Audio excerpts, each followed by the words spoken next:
கொக்கு செய்வ கொக்கு ஒரு கெண்ட மீனை கண்டு வேறதான் முடிச்சிருச்சான் அப்படின்னு ஒரு பாட்டு இருக்குது. அதுபோல் காலத்தே பயிர் செய் அப்படிங்கிறது போல் பார்த்திங்கன்னா நம்முடைய அட்சலக்கணத்திற்கு 11ஆம் இடம் அப்படிங்கிற இடத்துல கோச்சார கிரகங்கள் செல்லுகின்ற காலத்தை நாம் எப்போயுமே தவறவிடக்கூடாது. முக்கியமாக பார்த்திங்கன்னா தனுசு அட்சலக்கணம் போகிறவங்களுக்கு 11ஆம் இடத்துல 11ஆம் அதிபதி இருக்கிற சுக்கிரன் போய்கிட்டு இருக்கிறாங்க. மகர அட்சலக்கணம் போய்கிட்டு இருக்கிறவங்களுக்கு 11ஆம் இடத்துல நம்மளுக்கு யார் போய்கிட்டு இருக்கிறாங்க அப்படின்னா 11ஆம் அதிபதி செவ்வாயும் புதனும் சேர்ந்தே போயிருக்கிறாங்க. செவ்வாயும் புதனும் சேர்ந்து வந்துட்டு இருக்காங்க. இதே நேரத்தில் பார்த்தீங்க அப்படின்னா நம்மளுடைய மேச அட்சலக்கணத்திற்கு 11ஆம் இடத்துல ராகு போய்கிட்டு இருக்கிறாரு. சரிங்களா? அதுக்கப்புறம் பார்த்தீங்க அப்படின்னா நம்மளுடைய கன்னி அட்சலக்கணத்திற்கு 11ஆம் இடத்துல அதிசாரமாக குரு கடகத்தில் இருக்கிறார்.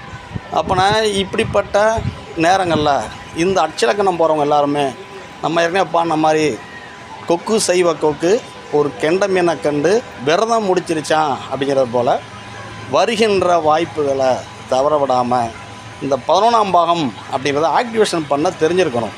என்ன தெரிஞ்சுக்கணும்? அந்த 11ஆம் பாகம் சம்மந்தமான கோயில் தெரிஞ்சிருந்தது அப்படின்னா அந்த கோயிலை நம்ம போய் வழிபாடு பண்ணும் பொழுது நல்லா கேட்டுக்கோங்க, ஒரு ரவுண்டு சுற்றி வரணும். சரிங்களா? அப்படி வர்றப்ப ஒவ்வொரு கிரகங்களும் நகலுகின்ற காலங்கள் வித்தியாசம். இப்போ ராகுனா 1.5 வருஷத்துக்கு ஒருக்க போவார். இப்போ உதாரணமாக நம்மளுக்கு ரிஷப அட்சலக்கணம் போகுது அப்படின்னா நம்மளுக்கு 11ஆம் இடத்துல சனி பகவான் கோச்சாரத்தில் இருக்கிறார்.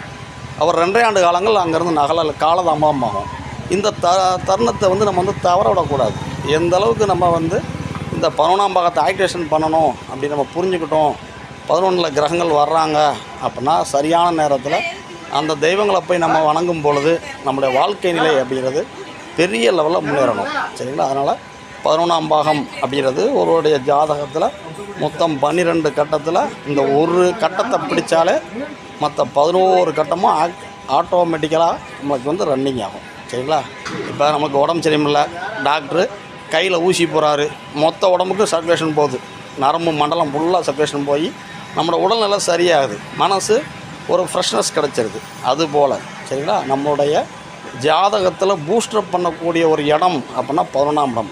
அந்த 11ஆம் இடத்தை பூஸ்டர் பண்ணுவதற்கு கோச்சார கிரகங்கள் 11ஆம் இடத்துல வரும்பொழுது நாம் எப்பையும் தவறவிடக்கூடாது. சரிங்களா? நன்றி.